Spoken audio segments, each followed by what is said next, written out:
Thank you all for being here. I know we've got kind of a different agenda.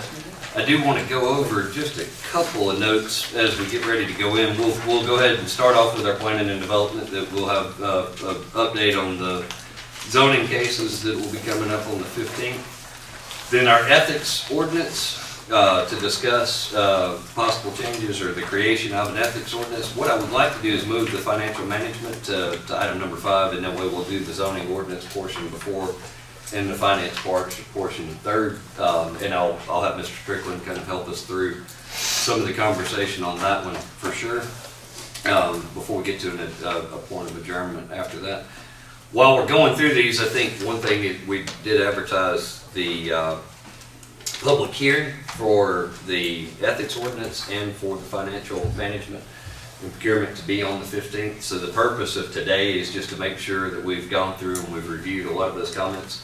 I know there's been a lot of discussion amongst staff and a bunch of council and going back and forth, so it's not the first time that you guys have had an opportunity to see these, but it gives us a chance in a meeting setting to discuss any questions or concerns that may be within those. The financial management, when we get to that portion, there's a portion of it that would be for ordinance, and then there's a portion within the text that would potentially be for resolutions to adopt policies within that. So whenever we get to that, I'll have Mr. Strickland kind of go through and explain that. The reason that you don't see the public advertisement on the zoning ordinance concerning adoption of land use intensity map applications of low density and low density districts, county initiated applications and options on final approval for applications and procedures. That's not in the public hearing right now for the 15th, and the reason being is in the zoning ordinances, it calls for that public hearing to occur before the planning commission. So we'll get that scheduled. We have to advertise that for 2 weeks, so it won't be on the February planning commission agenda, but we'll get that set up to go on the March planning commission. So then it would come to us after that public hearing took place. So that's, I know it's complicated. We're looking at 3 ordinances all at one time, but at the same time, we're going to go through them one at a time, and that should make that simplified just a little bit. I hope the purpose of a work session is to ask the questions and go through it, so that way we can get to it and understand. I'm going to turn the floor over to Bethany and let her go through and the different land use intensity changes that we've had for this upcoming meeting.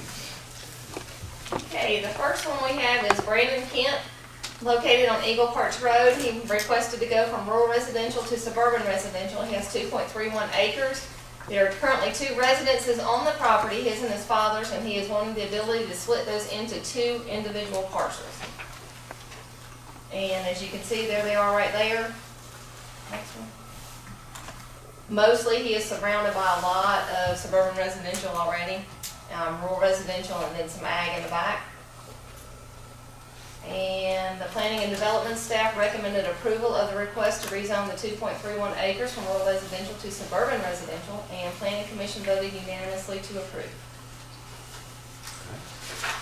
I was curious, why was he allowed to build 2 houses on that piece of property?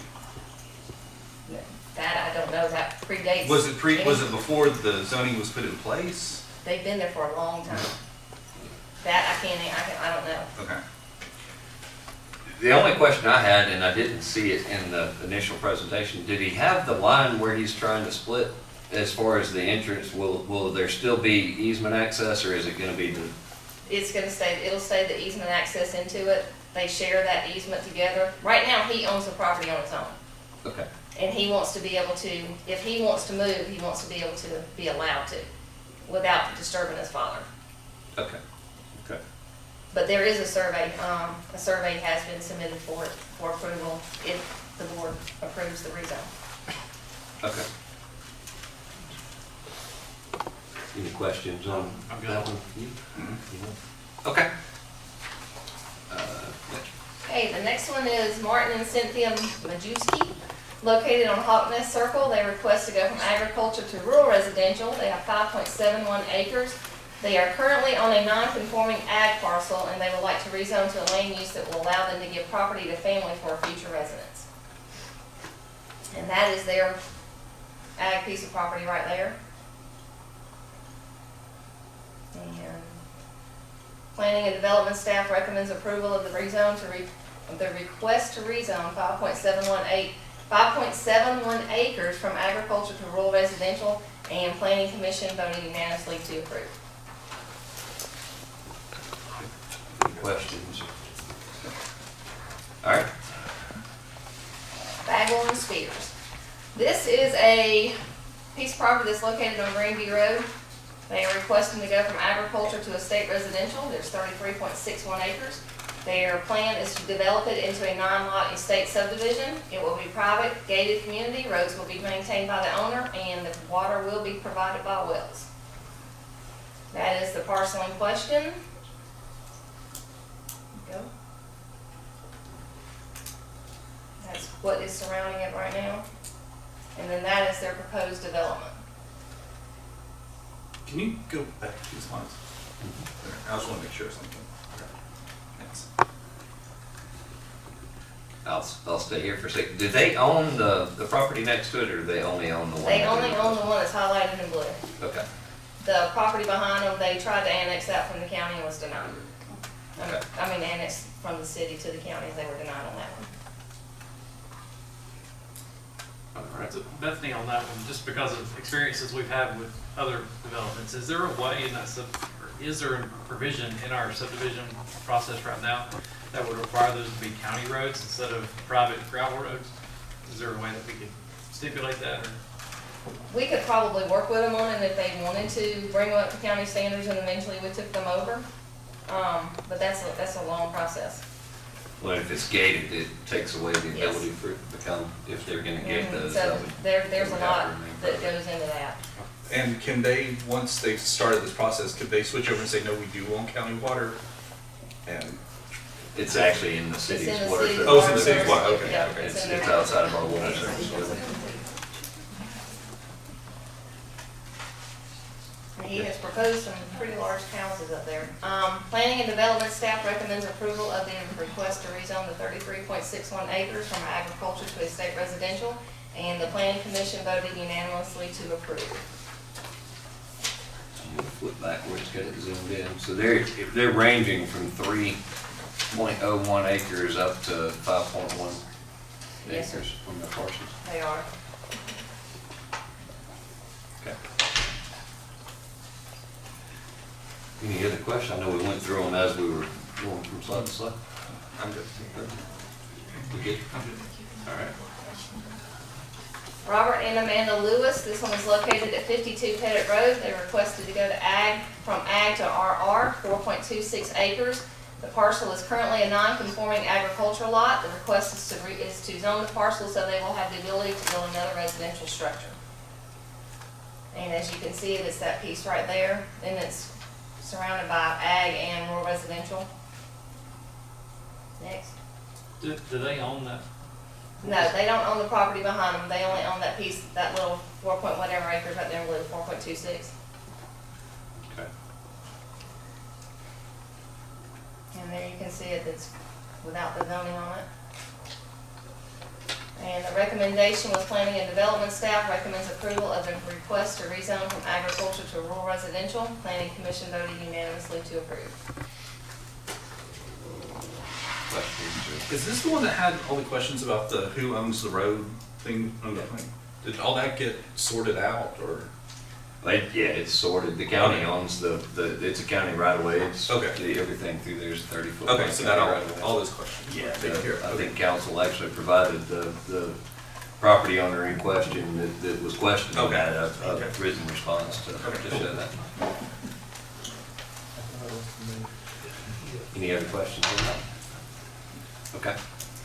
The next one is Affordable Investments LLC, located on Highway 136 connector. They are requesting to go from agriculture to small ag, 17.447 acres, and the applicant intends to create 2 buildable lots. And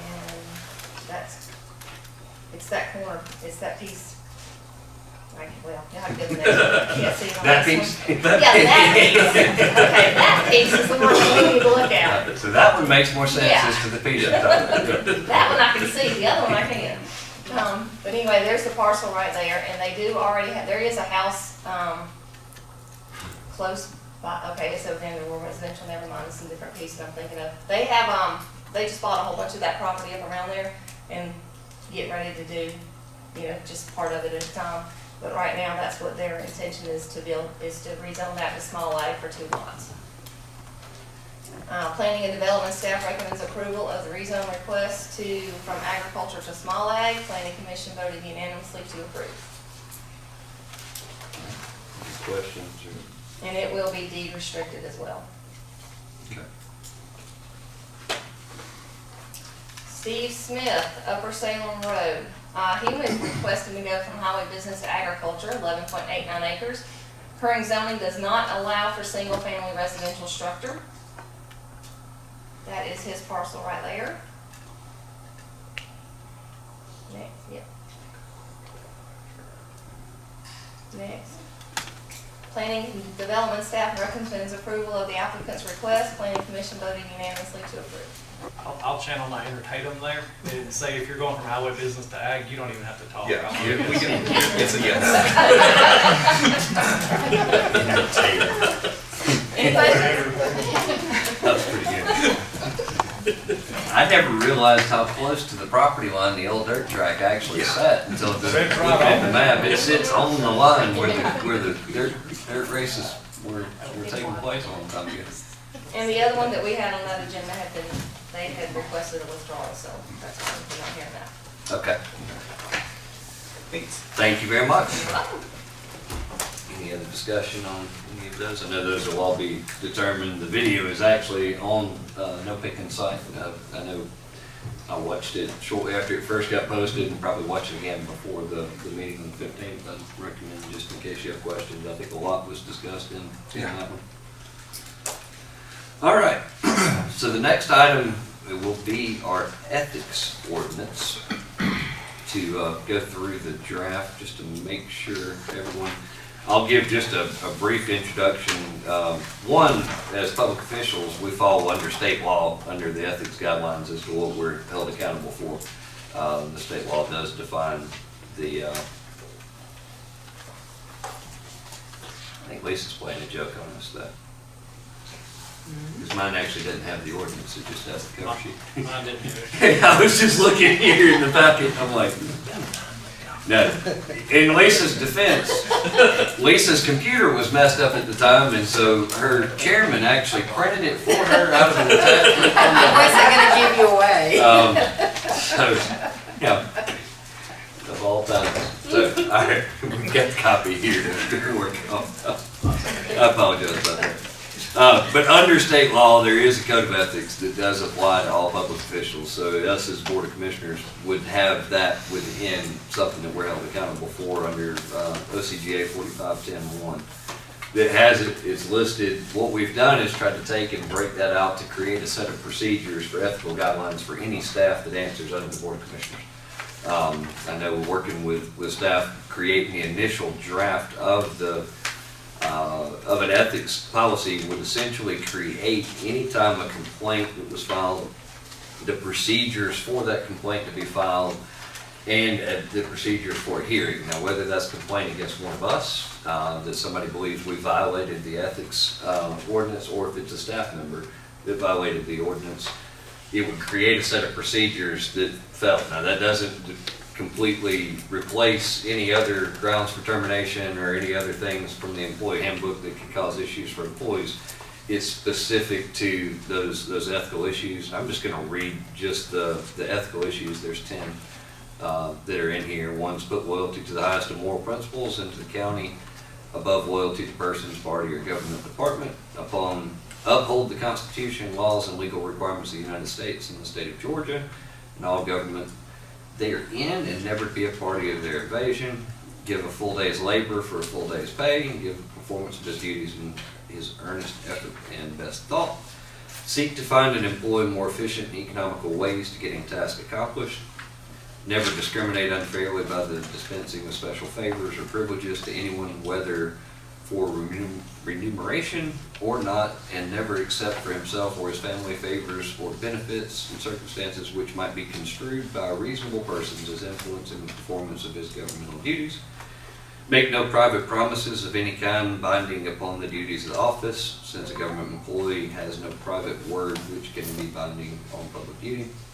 Engage in no business with the government, either directly or indirectly, which is inconsistent with the conscientious performance of your government duties. Never use any of the information coming to him or her confidentially in the performance of governmental duties as a means for making private profit. Expose corruption wherever discovered, and uphold these principles, ever conscious that all public office is a public trust. These are taken directly from the official code of Georgia, placed into the introductory portion of the ethics policy. It does state in here that in complying with this article, subject parties shall avoid both actual and potential conflicts between their private self-interest and the public interest. It goes through and defines each of those. The process for the complaints and how it would be filed would be creating making sure I use the correct term here, I think it's a hearing.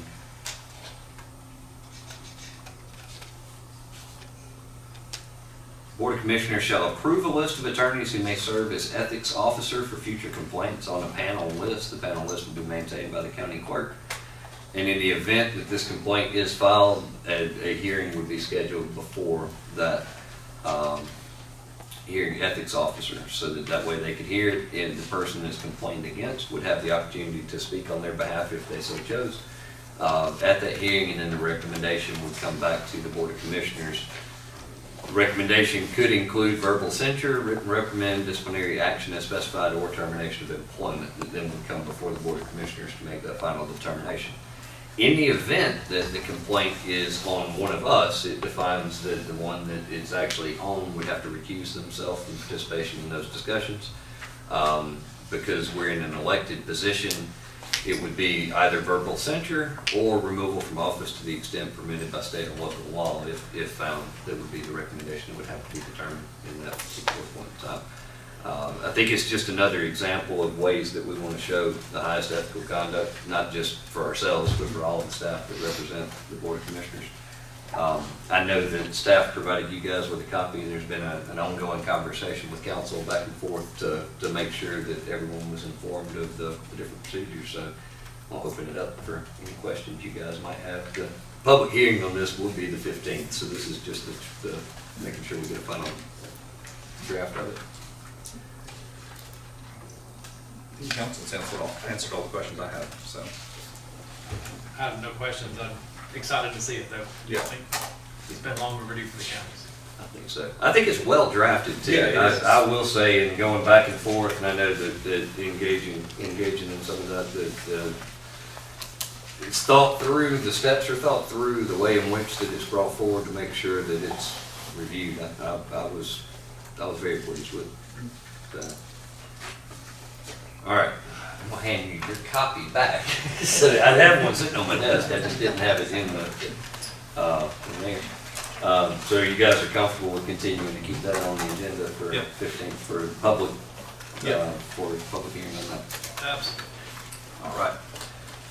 So we will move on from, like I said, I'm going to move the order that was originally posted in the agenda. Instead of going straight to financial management, I'm going to go to the amendments of zoning ordinance concerning adoption, land use intensity map, applications for lower density land use intensity districts, county initiated application processes, and options on final approval of applications and procedures.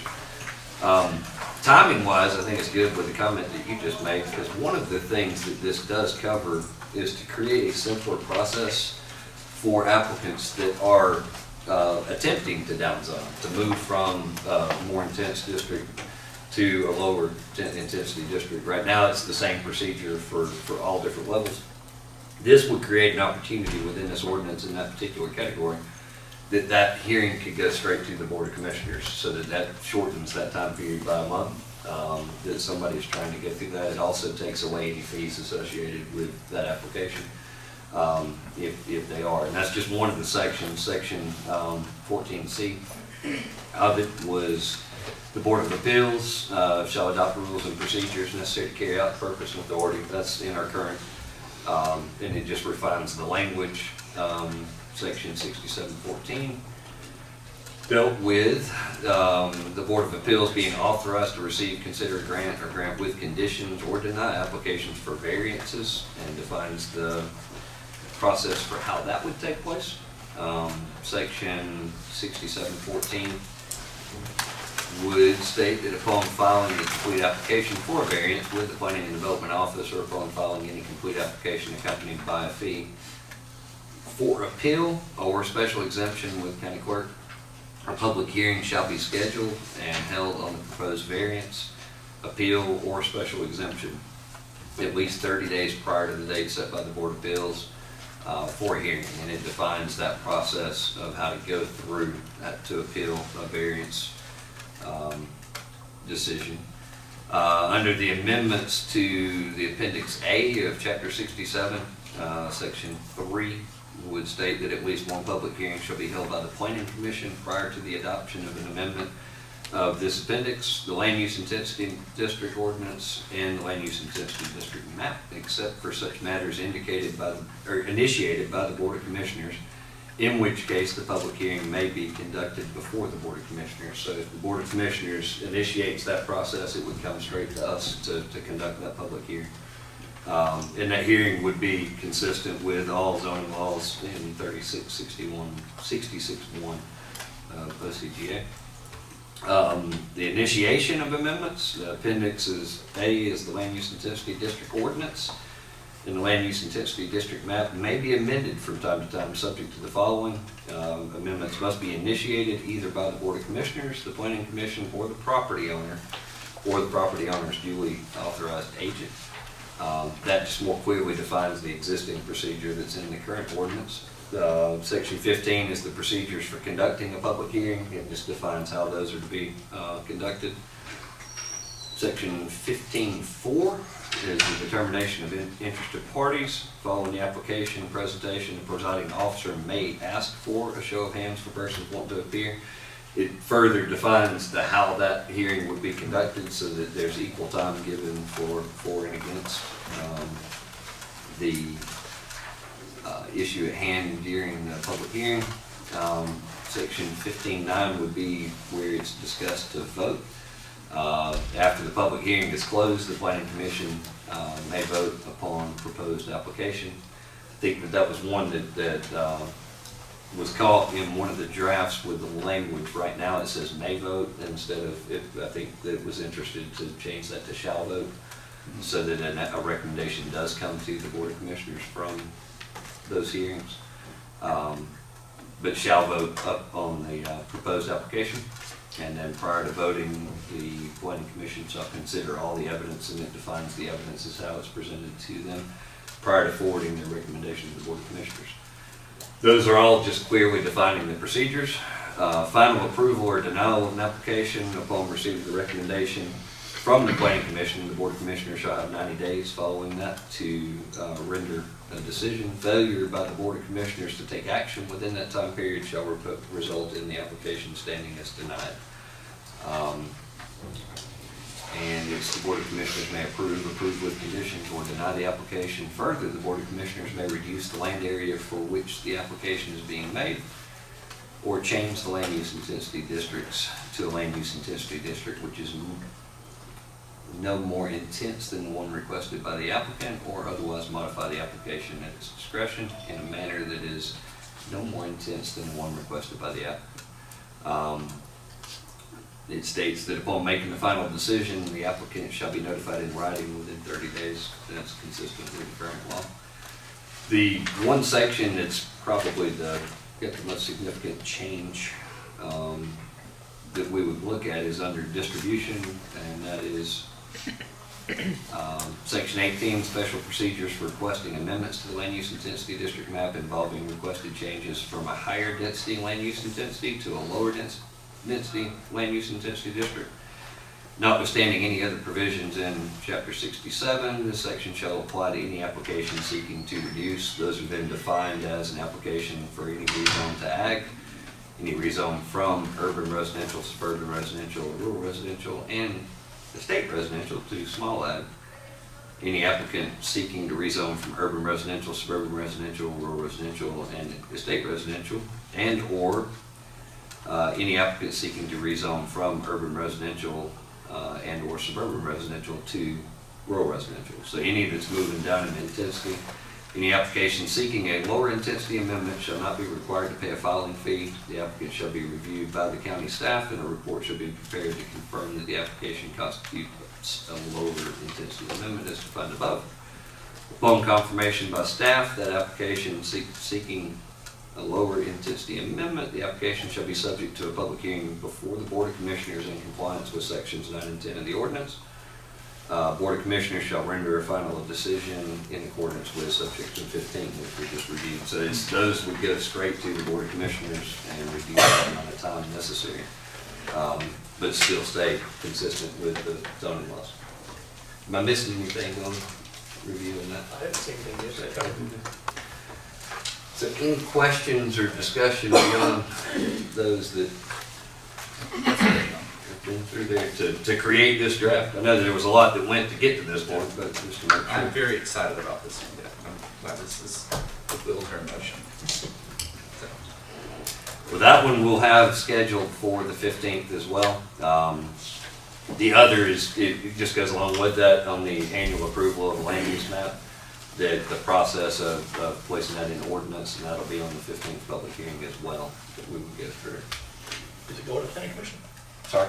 Is this one going to planning commission? We The do two have them zoning- both right now going at the same time to the planning commission at the moment, unless That's right, they're both going to planning. Both will be going to the planning commission in March. I'm sorry, I just said February 15th.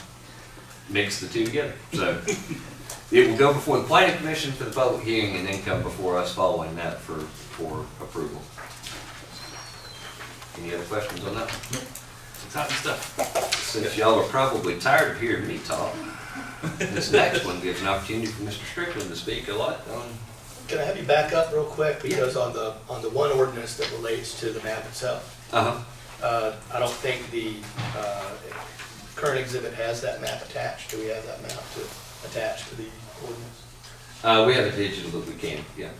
So that We'll it be can able to be provide actually that to go into it. Okay. Yeah, and it'll be timestamped from the latest Sure. hearing that had been had. That was my only comment. Yeah, we can pull that exhibit to attach. Okay? And that'll be what goes to planning commission. Yes. Get that one through to them.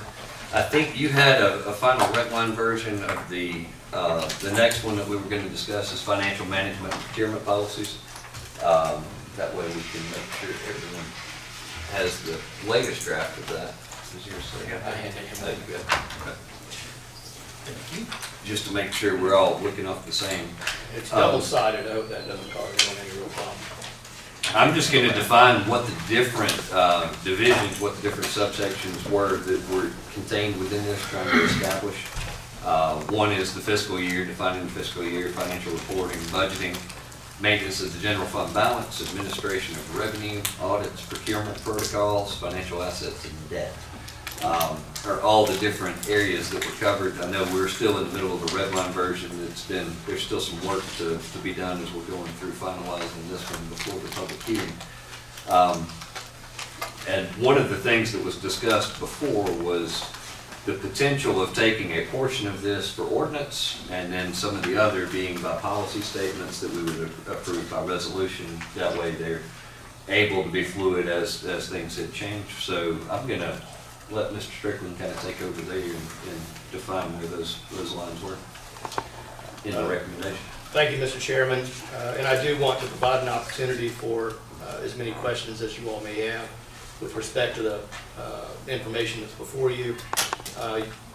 You are correct. As I was going through this information with your staff earlier this week, part of the discussion included a recognition that a lot of the proposed sections and provisions relate to policy aspects of financial management, budgeting, auditing and whatnot, that really solely relate to the manner in which the internal operations of these county actions are going to be taking place.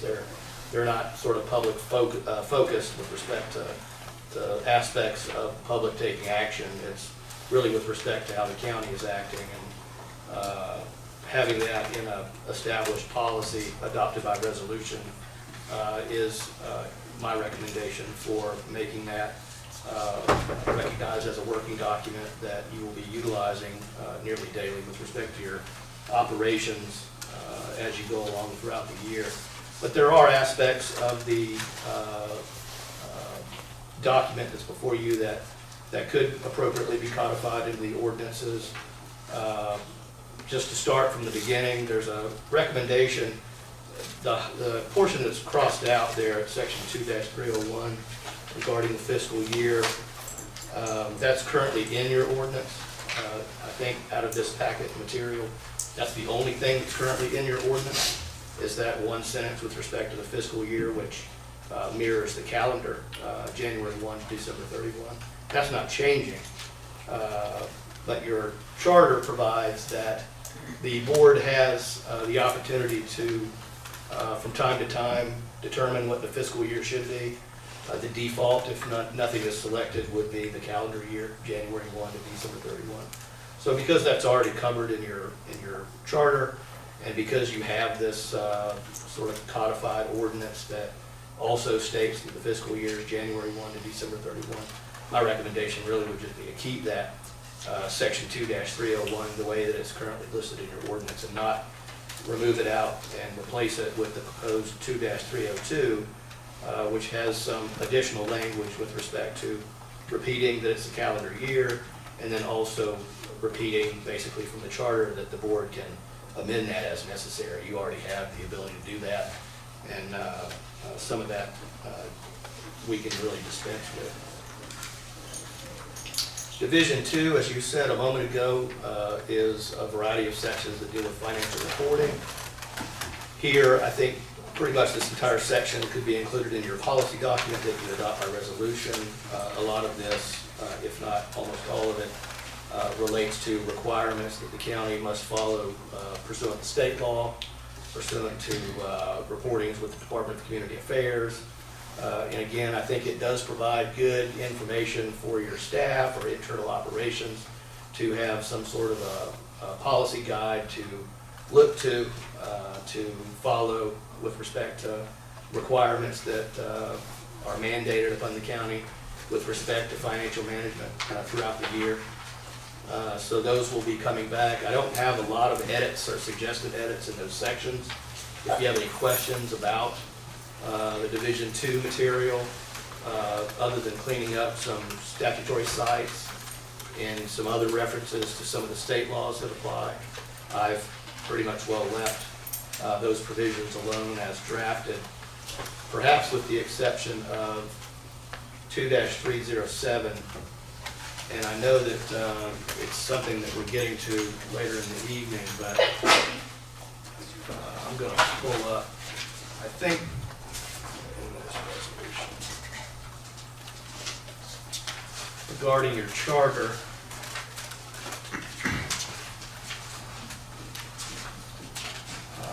1-15 relates to budget and 1-17 relates to audit.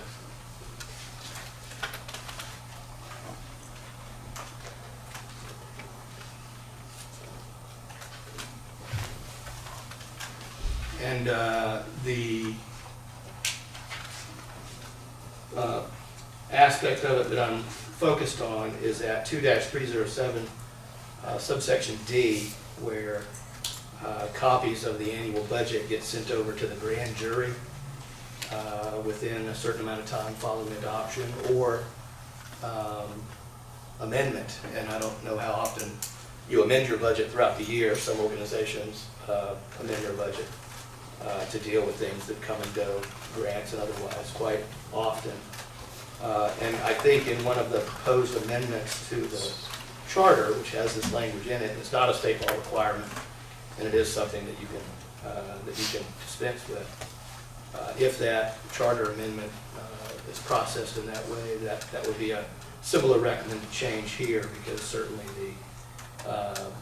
the code of ordinances or your policies all have to be consistent with your charter and with state law. And so references to sending the budget to the grand jury or sending the audit to the grand jury, sort of older language that no longer applies. And certainly, again, isn't state law mandated, the recommendations. So you don't Clean that recommend up. keeping, tacking it to the door of the grand jury Correct. as one of the statements we should have Correct. in an electronic age? That's right.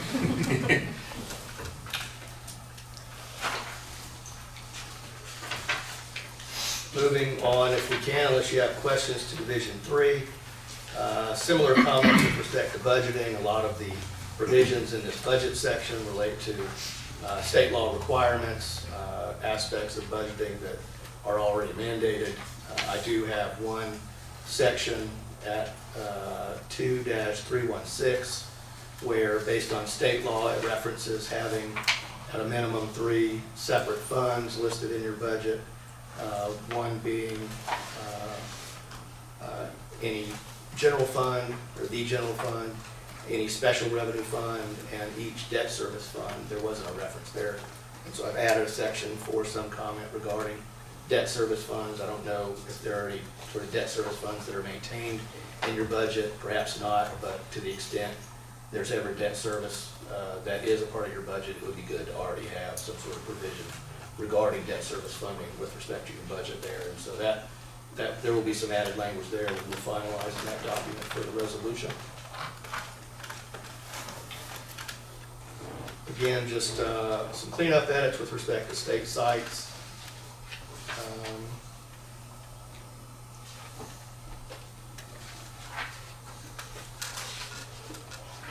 Over to Division 4, which is maintenance of the general fund balance.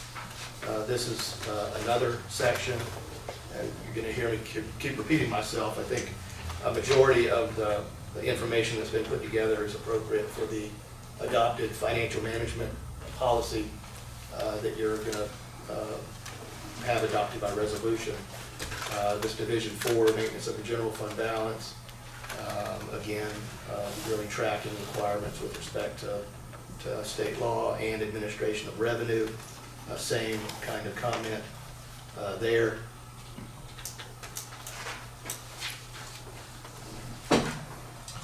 At least until you get down to 2-332. That's a section that provides for a hierarchy of considerations that you all would take in future development of any other ordinances that establish and maintain some sort of charge for a service that the county provides. These are in no particular order, but you might think about putting them in some sort of order, recognizing that the perception may be that they're in an order of preference. But that would be an example of a section that would get codified in your ordinance, because that is something that you would be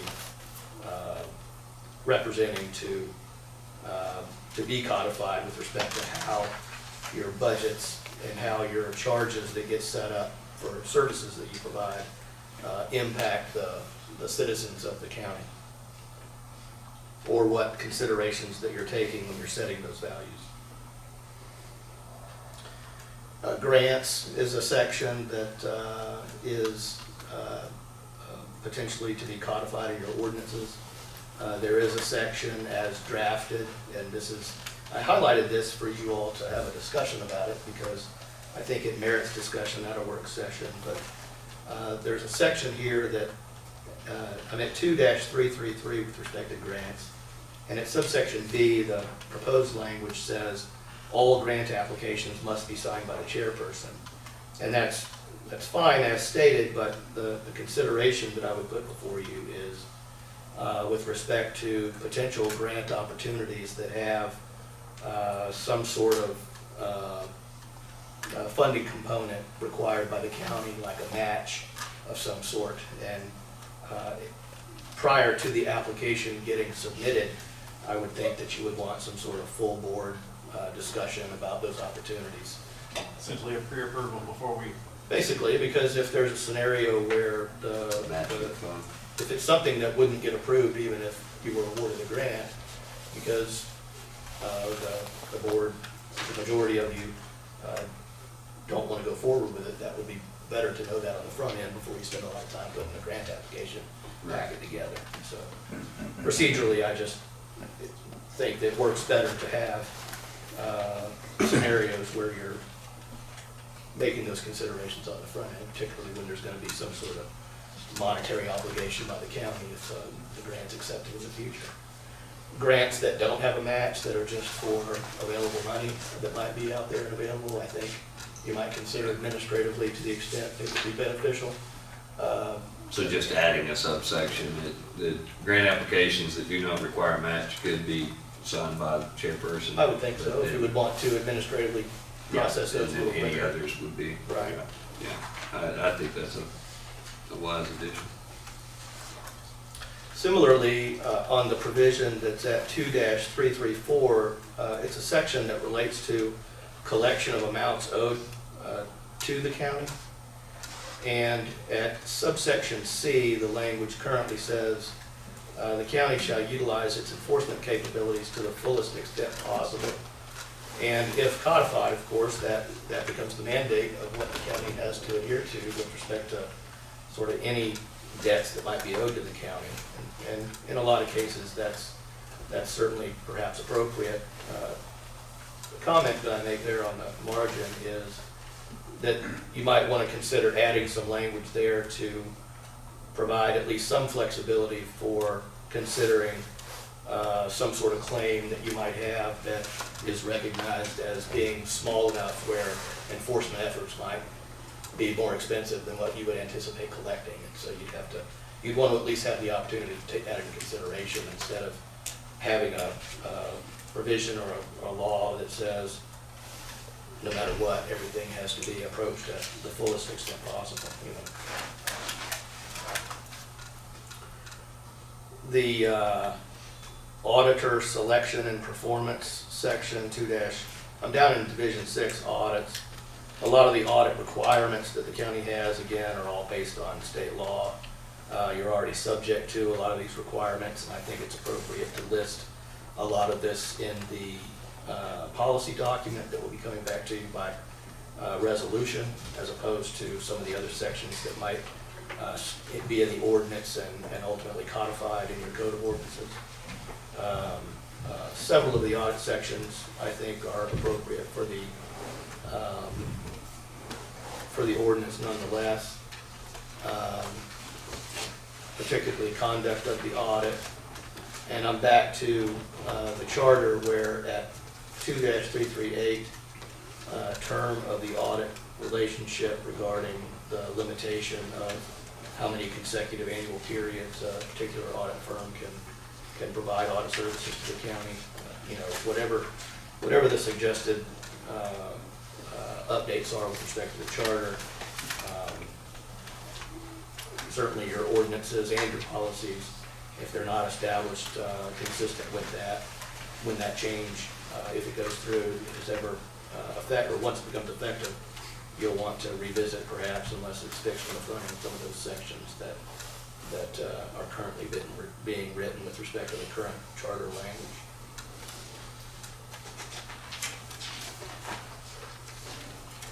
At Division 7 is procurement protocols, and this is the section that I'm particularly passionate about with respect to contracting and acquisition of goods and services. It's an important piece. It's important to have a good purchasing policy. This is ripe for further cleanup. There incidentally are some pending legislation before the General Assembly that would change some of this, like for instance at 2-340 with respect to public works construction contracting. There is a bill that would increase that threshold from $100,000 up to $250,000.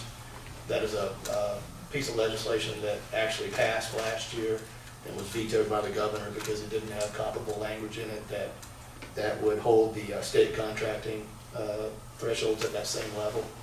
And the threshold relates to when a competitive procurement process is required under state law. So certainly reflecting the number there wouldn't be necessary. If the carve-out is procurements related to public work and construction under state law Title 36, Chapter 91, I think it would be sufficient to just say that, and it is appropriate, and I've done that on many occasions, to carve out, because there is already established procurement process and requirement under state law with respect to public works construction contracts, and also for road construction contracts under Title 32.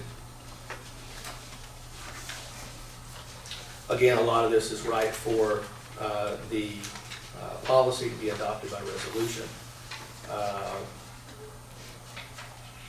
It may change substantially. I think there is opportunity to streamline some things. One of the things that is changed from the previous draft that would, I think, be codified into your ordinances is at 2-343, a section titled Ethical Standards Related or Relating to County Procurement. And with,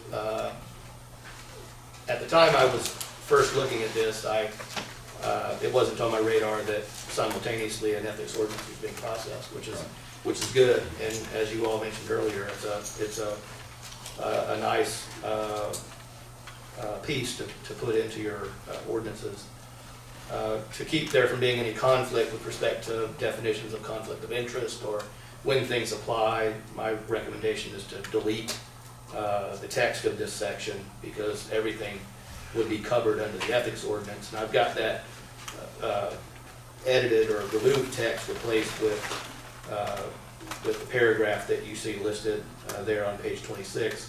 I'll read it just for everyone's edification. So this is how it would read as edited, and it would be part of the ordinance that you would be adopting and codifying. Any expenditure of county funds, including expenditures that may occur following the completion of a competitive procurement process, shall be administered in accordance with and subject to all applicable state and local laws and regulations related to ethics, including but not limited to those codified herein at Code Chapter 2, Administration, Article 6, Ethics, as such laws and regulations may be amended from time to time. And that's where that ethics code that you discussed earlier tonight is set up to be codified. Any questions about that suggested language there? No. Wise. There's language that relates to written procurement agreements, which is a little bit of a disconnect in my mind, just thinking of procurement for the most part. Procurement as used in this draft really is and could be replaced with various other words like sometimes when procurement's being used, it's being used in the context of a procurement process, like a competitive bid or proposal process. Other times it's being used in the context of an agreement or a contract, or as a synonym for the word acquisition or even expenditure. And so cleaning some of that up with respect to what the actual intent of the provisions may be is a part of what I'll continue to work on and get that ready to come back before you. I think because there may be limited provisions that from this body of work would ultimately be retained for the ordinance to be codified, I think that we can carve those out and still have that updated, circulated, and ready for that February 15th hearing date so that we're not having to postpone that or reschedule it. So I think that would be fine to keep that as you currently have it planned to occur. Okay. Some of what I would perhaps think that you all might want to talk about relate to spending limits or thresholds with respect to when outside the context of state law, which really is limited to, again, as we discussed at the beginning, public works construction contracts and road construction contracts. Other types of contracts and other types of spending would really be focused to whatever degree and however you have it set up to be managed by your purchasing policy, which is what we're talking about while adopting. And part of that consideration is to determine at what level you might want to require or carve out from a competitive procurement process. It's not unusual, for instance, for a majority of professional service agreements to be able to be negotiated and let as you deem appropriate. And then there are other professional services agreements that you may consider more appropriate for a competitive proposal process, like architectural and engineering services that may be for a particular project, or for on-call under a different type of agreement, for having someone engaged under a competitive process and then under contract for a certain term that could be called upon to provide those services on a as-needed basis throughout that term. And so a lot of it has to do with the manner in which, not trying to recreate the wheel, but part of what I need to do still is to get a better understanding of what your current internal processes are with respect to expenditures and acquisitions and how goods are being purchased and how services are being acquired. In my earlier discussions with Bill Wood, Director of Administration, he and I have talked about reconnecting and having further conversations about that so that I can get a better understanding of how that's working, and we can set up the purchasing policy in a way that doesn't necessarily require you to make a lot of changes with respect to how things are currently being done, but appropriately documents and finalizes in a policy what those things are, ensures that they're following whatever the requirements of state law are and best practices with respect to expenditures of public funds. You thought you were wordy.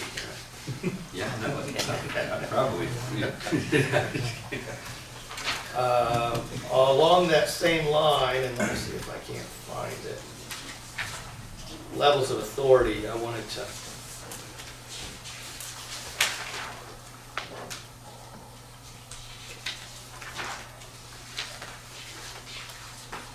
authority or approval? approval. It's on page 28. I already passed it. It's covered under 29, but. Yes, there we go. Starts on 20.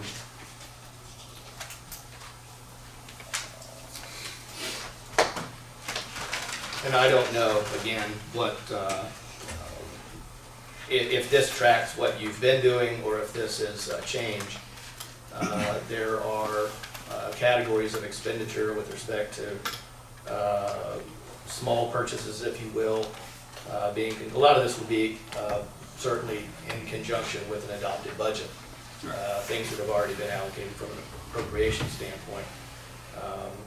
So there's small purchases, things that are operating directly administratively, and then as the amounts proposed to be spent on whatever the good is or the service may be, increasing that up to necessitating board approval.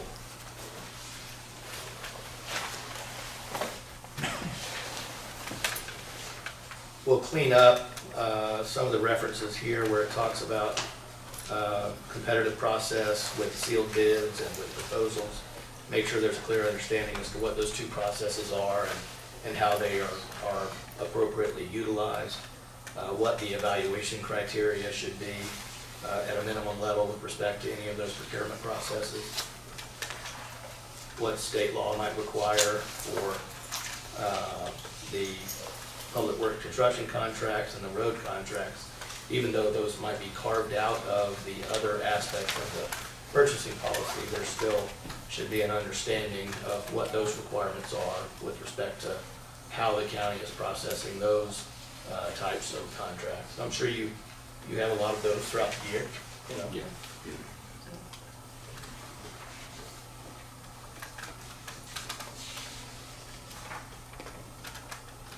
Sort of lastly, there was some things thrown in at the back end of the document, some miscellaneous sections.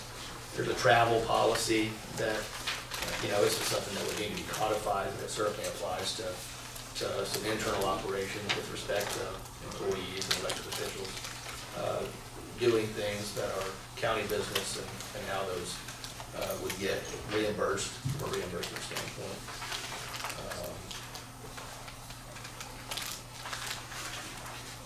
I don't know if there are any particular questions or if there are any concerns from a purchasing standpoint globally, anything you might want to make sure is covered. There's nothing currently in here about, for instance, a bid protest process, or, you know, there should be an administrative process for dealing with unhappy bidders or proponents. Typical that you would see in a purchasing or a procurement policy. I've kind of gone through in summary all of it. I don't know, again, if there's anything of particular note to any of you with respect to purchasing policies that you would want to ensure gets addressed. But we're going to go back through this and get a much more streamlined set of documents ready for you all to consider with respect to the ordinance as quickly as the February 15th hearing, and then follow up as soon as we can with the resolution that has the policies attached to that. I think that'll help simplify once we've seen what's pulled out for policy versus what's remaining in for ordinance, and to try to streamline that. This was the result of pulling from a variety of different counties and their policies and trying to collectively piece that together. That created the first draft to work off of. This has generated the comments and the conversation. As you can see, it's 50 pages, roughly. 50, yeah, right at 50. So as we pull those policies out and leave just the items that are to be codified in the ordinance, I think that'll make that a much simpler process in the public hearing, and then we'll individually roll the policies out by resolution each time one's completed, so that then we're simplifying it. You have a travel policy, then you have each policy identified. And my take.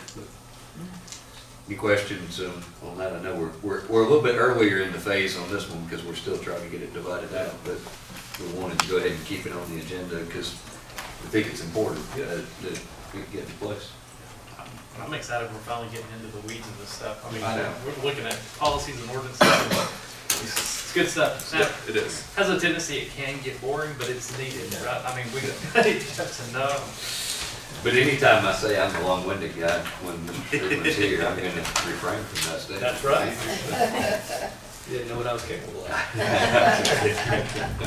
That was the short version. The short version.